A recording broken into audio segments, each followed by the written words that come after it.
प्रिय दर्शकों, हमारे धर्म ग्रंथ और शास्त्र कहते हैं कि प्रत्येक घर की स्त्री को तुलसी को जल देना चाहिए, जिससे धन की देवी माता लक्ष्मी की कृपा सदैव बनी रहती है। नित्य तुलसी में जल चढ़ाने से जीवन की परेशानियों का निवारण हो जाता है, जीवन में सुख शांति का वास होता है। रोजाना तुलसी में जल अर्पित करने से धन लाभ होता है, क्योंकि इसमें माँ लक्ष्मी का वास होता है। किंतु कुछ स्त्रियों को तुलसी को जल देने की मनाही है, तो चलिए जान लेते हैं कि वह कौन सी स्त्रियां हैं जिन्हें भूल से भी तुलसी को जल नहीं चढ़ाना चाहिए। दोस्तों, एक समय की बात है, देवी सत्यभामा भगवान श्री कृष्ण के पास आती है और उनसे पूछने लगती है, हे प्रभु, आप ही पूरे संसार के पालनहार हैं। आपके ही कारण पृथ्वी तथा संसार की गति चलायमान है। किंतु आज मैं आपके पास यह जानने के उद्देश्य से आई हूँ कि तुलसी को जल चढ़ाने के नियम क्या है। कौन सी स्त्री तुलसी को जल चढ़ा सकती है और कौन सी स्त्री तुलसी को जल नहीं चढ़ा सकती, इस विषय में मुझे ज्ञान दीजिए।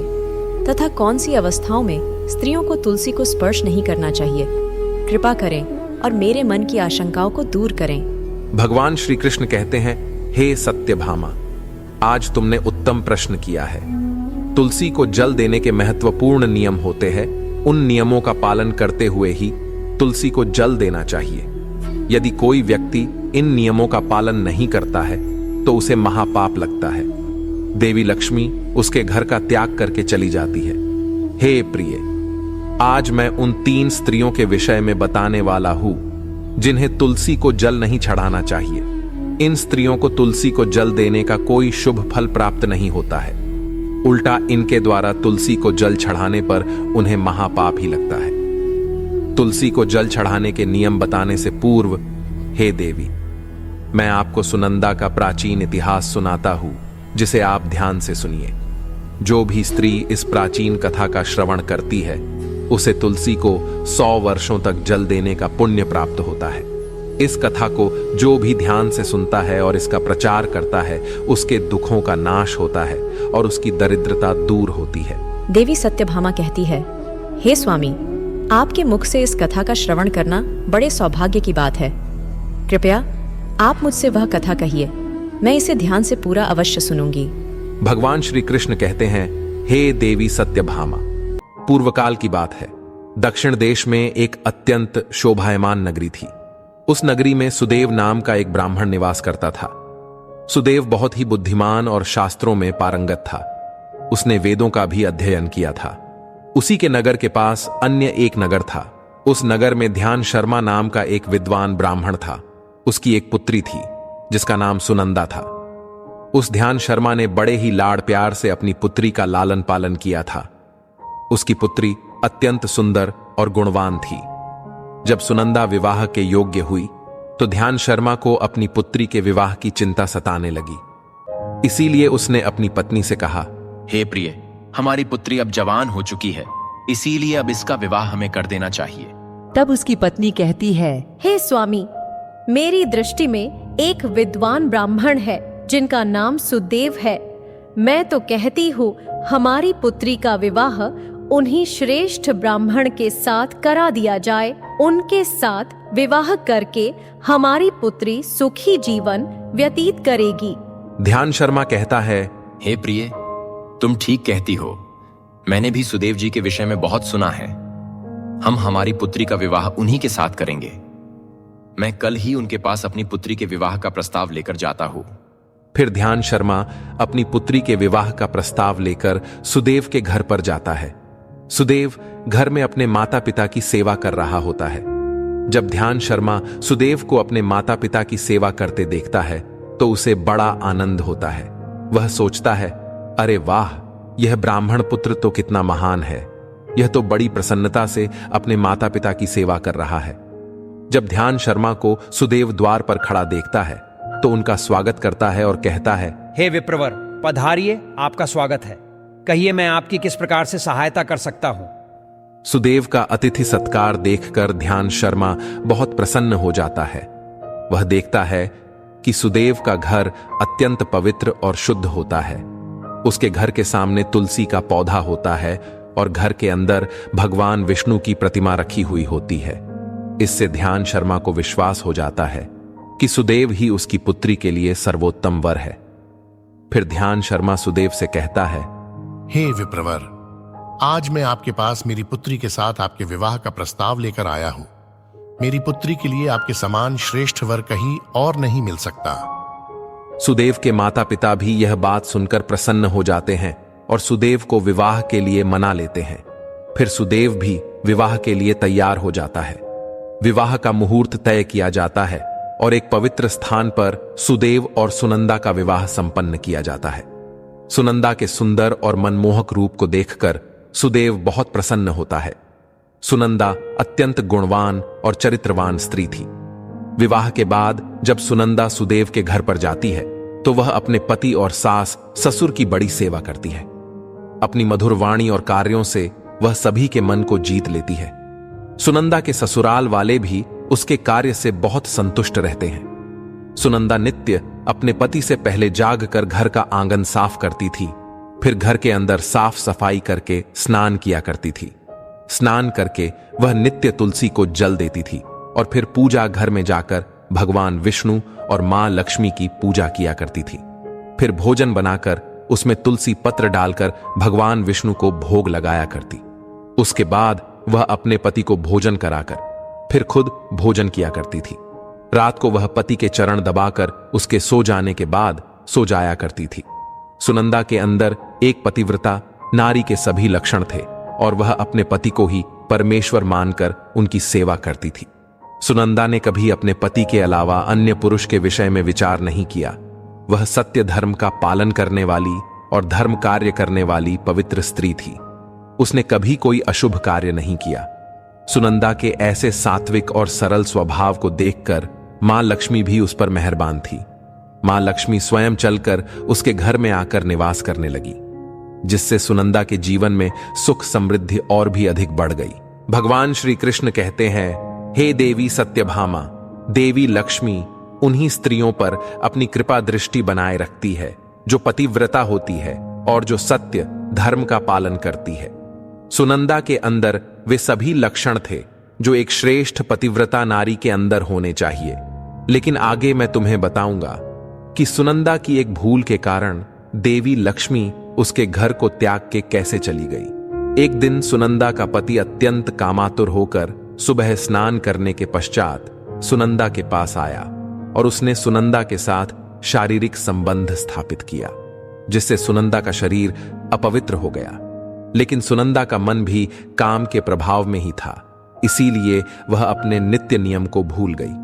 उसने पति के साथ संबंध बनाने के बाद बिना स्नान किए ही तुलसी को स्पर्श किया और उसे जल दे दिया, जिससे सुनंदा के शरीर में महामोह ने प्रवेश कर लिया। सुनंदा के सारे इंद्रिय तिलमिला उठे। सुनंदा के शरीर में महामोह ने प्रवेश करते ही देवी लक्ष्मी ने सुनंदा के घर को त्याग दिया और लक्ष्मी उस स्थान से चली गई। तब से सुनंदा के शरीर में निवास कर रहे उस महामोह ने उसे सभी धार्मिक कार्यों से वंचित कर दिया। इसका विपरीत प्रभाव सुनंदा के पति पर भी पड़ा और वह भी सदा कामातुर होकर सुनंदा के साथ विहार करने लगा। उसका मन सदैव ही काम वासना में लगा रहता था। फिर एक दिन सुनंदा के पति ने तो सभी सीमाओं का उल्लंघन किया और सुनंदा के मासिक धर्म के दौरान ही उसके साथ संबंध स्थापित किया, जिससे सुनंदा के शरीर में निवास कर रहा ब्रह्म हत्या का पाप उसके पति के शरीर में प्रवेश कर गया। हे देवी सत्यभामा, जब स्त्री मासिक धर्म से होती है तो उसके शरीर में 3 दिनों तक ब्रह्म हत्या का पाप निवास करता है, क्योंकि ब्रह्मदेव ने इंद्र के शरीर से ब्रह्म हत्या का पाप निकालकर वृक्ष, जल, अग्नि और अप्सराओं को ग्रहण करने के लिए कहा था। उसी समय से स्त्रियों के शरीर में मासिक धर्म के दौरान ब्रह्म हत्या का पाप निवास करता है, और जो भी पुरुष मासिक धर्म के दौरान स्त्री को स्पर्श करता है अथवा उसके साथ संबंध बनाता है तो यह पाप उसके शरीर में प्रवेश कर जाता है। वही ब्रह्म हत्या का पाप सुनंदा के पति के शरीर के अंदर प्रवेश कर गया और वह जमीन पर गिर पड़ा। उसे तुरंत ही कोढ़ का रोग हो गया। उसका अंग अंग जलने लगा, उसके शरीर पर छाले पड़ गए और वह दर्द से चीखने चिल्लाने लगा। हाय, ये मुझसे क्या अपराध हो गया? मेरे द्वारा यह कैसा भयंकर पाप हो गया है? मैंने सब कुछ जानते हुए भी महापाप किया है। हे भोलेनाथ, अब मेरी रक्षा कौन करेगा? सुनंदा की सास तुरंत उस स्थान पर आ गई तो उसने देखा कि उसका पुत्र कोढ़ के रोग से ग्रसित होकर जमीन पर पड़ा है। वह क्रोध में आकर सुनंदा से कहने लगी, अरे कुलटा, अरे पापिनी, तूने ये क्या कर डाला? अपने ही पति का धर्म भ्रष्ट कर डाला। तूने उसके साथ मासिक पीड़ा में क्यों संबंध बनाया? अपने पति की ऐसी हालत देखकर सुमति बहुत घबरा गई और जोर जोर से रोने लगी और कहा, हे सासू माँ, मुझे क्षमा करो, मुझसे बहुत बड़ा अपराध हो गया है। काम के वशीभूत होकर मेरे द्वारा यह अपराध हो गया है। सुनंदा की सास ने कहा, हे पापिनी, तू इस घर से अभी चली जा। तुझ जैसी कुलटा स्त्री को इस घर में नहीं रहना चाहिए। तूने मेरे बेटे के जीवन को नरक बना दिया। सुनंदा कहती है, हे सासू माँ, मैं कहाँ जाऊँ? मेरे पति के अलावा मेरा कोई नहीं है। मैं उन्हें छोड़कर जीवित नहीं रह सकती। सुनंदा की सास कहती है, तू कहीं भी जाकर मर जा, लेकिन अब तू इस घर में निवास नहीं कर सकती। इतना कहकर सुनंदा की सास ने उसे धक्के मारकर घर से निकाल दिया। फिर सुनंदा दुखी होकर घर से निकल गई। उसे अपनी भूल पर बड़ा पछतावा होने लगा। उसे कुछ भी समझ में नहीं आ रहा था कि वह क्या करे। सुनंदा चलते चलते एक वन में जाती है। उसी वन में एक साधु का आश्रम होता है। तब वह उस आश्रम पर सहायता मांगने के लिए जाती है तो वहां पर कोई नहीं होता है। सुनंदा उसी आश्रम पर जाकर बैठ जाती है और अपने दोष के विषय में सोचते हुए दुखी होने लगती है। फिर कुछ समय बाद एक ऋषि उस आश्रम पर आते हैं जिनका वह आश्रम होता है। जब वे ऋषि एक स्त्री को अपने आश्रम पर दुखी बैठा हुआ देखते हैं तो आश्चर्यचकित हो जाते हैं और पास जाकर उस स्त्री से पूछने लगते हैं, हे कल्याणी, तुम कौन हो और किस कारण से इस स्थान पर अकेले बैठी हो? तुम्हारे दुख का क्या कारण है? तब वह स्त्री कहती है, हे मुनिवर, मेरा नाम सुनंदा है। मेरे द्वारा घोर पाप हो गया था। उसी कारण से मैं अपने परिवार से बिछड़कर इस स्थान पर आई हूँ। वह ऋषि कहते हैं, हे देवी, ये क्या कह रही हो तुम? तुमने कौन सा पाप किया है? मुझे विस्तार से बताओ। मैं तुम्हारी कोई सहायता कर सकूं तो प्रयत्न अवश्य करूंगा। सुनंदा कहती है, हे मुनिवर, मेरे द्वारा घोर पाप हो गया है। मासिक धर्म के दौरान मैंने पति के साथ संबंध बनाया। इसी कारण से मेरे पति कोढ़ रोग से ग्रस्त हो गए और दुख भोग रहे हैं। फिर ऋषि कहते हैं, बेटी, तुम चिंता मत करो। तुम्हारे द्वारा जो पाप हुआ है उसका प्रायश्चित करो। तुम्हें पाप से मुक्ति मिल जाएगी। तुम इस आश्रम में बैठकर भगवान विष्णु की पूजा करो, तुलसी को नित्य जल दो और गौ माता की सेवा करो। तुम्हारा पति जल्दी ही ठीक हो जाएगा। फिर वह सुनंदा वहीं पर उस आश्रम में रहकर भगवान विष्णु की नित्य पूजा करने लगती है। रोज स्नान करके वह ब्रह्मचर्य का पालन करते हुए तुलसी को जल चढ़ाती है और तुलसी के पत्र डालकर भगवान विष्णु को भोग लगाती है। फिर गायों को चारा डालती है, उनकी सेवा करती है। दिन भर वही भगवान विष्णु की मूर्ति के आगे बैठकर भगवान विष्णु की भक्ति करने लगती है। इस प्रकार से 1 वर्ष बीत जाता है।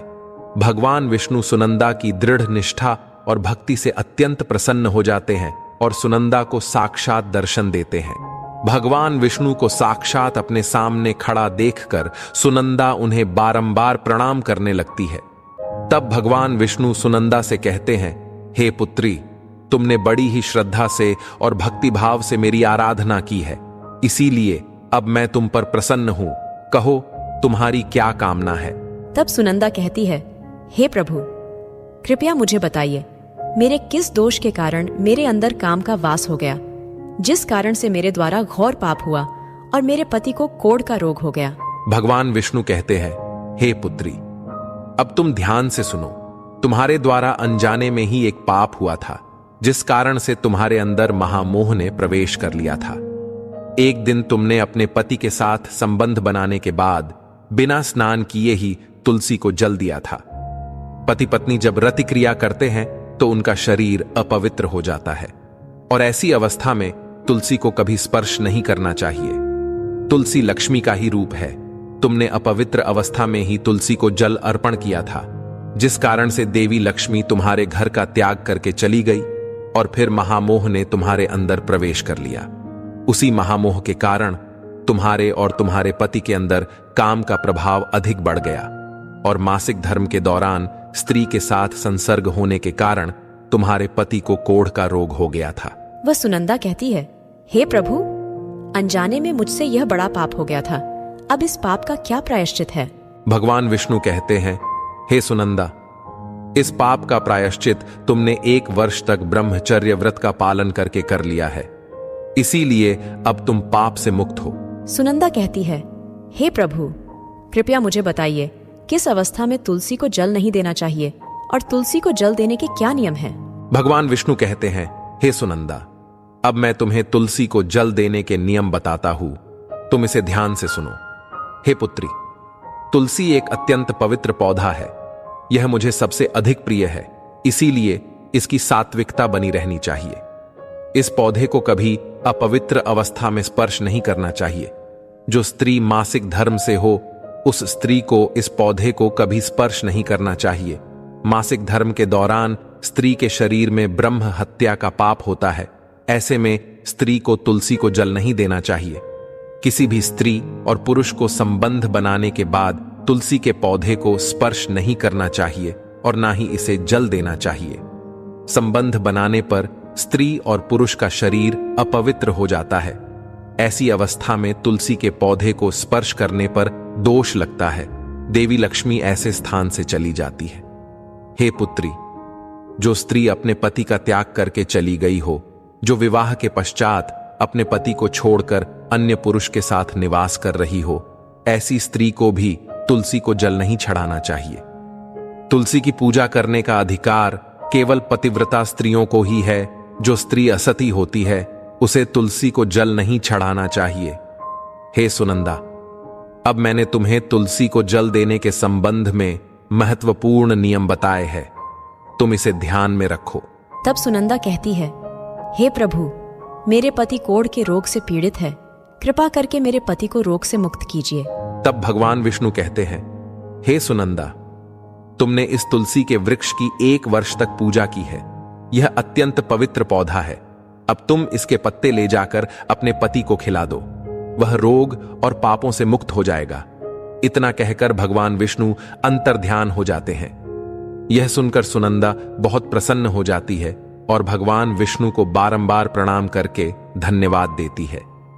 फिर सुनंदा उस तुलसी के पौधे के कुछ पत्ते तोड़कर घर पर जाती है और अपने कोढ़ी पति को खिला देती है।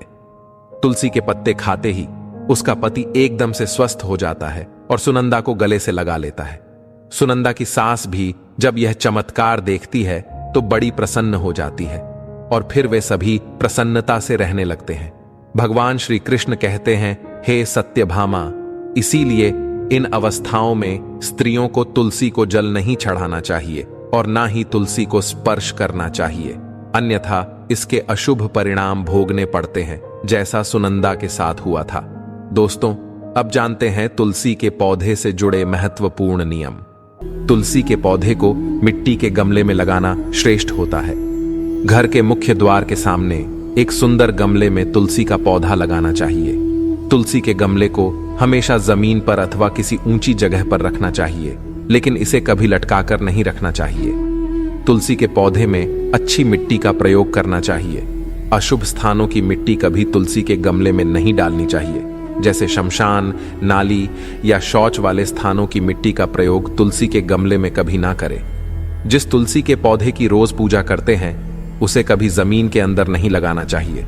जमीन में लगाने से तुलसी का पौधा अपवित्र हो जाता है और साथ ही इसका आकार भी बहुत बड़ा हो जाता है, जिससे इसकी पूजा करने में परेशानी होने लगती है और लोग इसकी टहनियां तोड़ने लगते हैं। इसके अलावा ध्यान न देने पर पशु इसे नुकसान पहुंचा सकते हैं।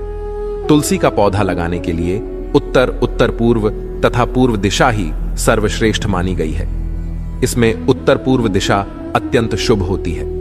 इस दिशा में तुलसी का पौधा लगाने से घर का वातावरण सकारात्मक बनता है और शुभ परिणाम प्राप्त होते हैं। अगर तुलसी का पौधा आंगन में लगाया जाता है तो यह बहुत शुभ होता है। तुलसी का पौधा कभी भी दक्षिण पूर्व की दिशा में कभी नहीं लगाना चाहिए। यह आग्नेय दिशा है। इस दिशा में तुलसी का पौधा रखने से जल्दी सूखने लगता है। तुलसी के पौधे को कभी भी अंधकार में नहीं रखना चाहिए। शास्त्रों के अनुसार सोमवार, बुधवार और रविवार का दिन तुलसी का पौधा लगाने के लिए बहुत शुभ होता है, लेकिन ग्रहण काल में अर्थात सूर्य ग्रहण चंद्र ग्रहण आदि दिनों में तुलसी का पौधा कभी नहीं लगाना चाहिए।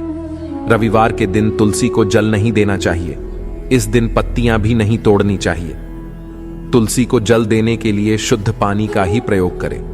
तुलसी को कभी गंदा झूठा पानी नहीं चढ़ाना चाहिए। तुलसी के पौधे को भूल से भी गंदगी वाले स्थान पर नहीं लगाना चाहिए। कई बार महिलाएं तुलसी के पौधे को ऐसे स्थान पर लगाती हैं जो स्थान अपवित्र होता है, जैसे नाली के समीप या जिस स्थान पर बर्तन अथवा कपड़े धोए जाते हैं उस स्थान पर भी तुलसी का पौधा कभी नहीं लगाना चाहिए। इससे क्या होता है? गंदा पानी तुलसी के पौधे में गिरता है। यह बहुत ही अशुभ माना गया है। तुलसी में गंदा पानी गिरने से तुलसी अपवित्र हो जाती है। तुलसी को बिना स्नान किए जल भी नहीं देना चाहिए। जो भी स्त्री तुलसी को जल देती है उसे स्नान करके माथे पर सिंदूर लगाकर ही तुलसी को जल देना चाहिए। तभी यह जल तुलसी मैया स्वीकार करती है। जो अविवाहित है अथवा जिनके पति नहीं है उन्हें सिंदूर लगाने की आवश्यकता नहीं है। ध्यान रहे, तुलसी का पौधा कभी सूखना नहीं चाहिए। यह अशुभ संकेत लेकर आता है। तुलसी का पौधा सूखने पर समझना चाहिए कि घर में नकारात्मक शक्ति का वास है। इसीलिए तुरंत वास्तु उपाय करने चाहिए। गुरुवार के दिन तुलसी के पौधे में कच्चा दूध डालने से माता लक्ष्मी अत्यंत प्रसन्न होती है। घर से दुख, दरिद्रता और अशांति समाप्त होती है। गुरुवार के दिन केले के पौधे के साथ तुलसी का भी पूजन करना चाहिए। इससे अथाह धन संपत्ति की प्राप्ति होती है जो कभी खर्च नहीं होती है। केले में भगवान विष्णु और तुलसी में मां लक्ष्मी का वास है। इसीलिए गुरुवार को इनकी पूजा जरूर करनी चाहिए। शाम के समय इसके पास दीपक जलाना चाहिए। एकादशी के एक दिन पहले ही तुलसी के पत्ते तोड़कर रखने चाहिए। सूर्य ग्रहण, चंद्र ग्रहण के दौरान तुलसी को स्पर्श नहीं करना चाहिए। किसी भी दिन शाम के समय तुलसी के पत्ते नहीं तोड़ने चाहिए। शाम को तुलसी निद्रा अवस्था में होती है। ऐसे समय पर तुलसी के पत्ते तोड़ना पाप माना गया है। पुरानी सूखी हुई तुलसी की पत्तियों को कभी फेंकना नहीं चाहिए। इसे मिट्टी में दबा दें, लेकिन कभी नाली में अथवा कचरे में ना फेंके। प्रिय दर्शकों, आपको यह कथा कैसी लगी कमेंट करके अवश्य बताएं। जानकारी अच्छी लगी तो वीडियो को लाइक जरूर करें और कमेंट में जय श्री कृष्ण अवश्य लिखें। साथ ही चैनल को सब्सक्राइब करें ताकि ऐसी ही आध्यात्मिक जानकारी आपको प्राप्त हो सके। आप सभी का धन्यवाद।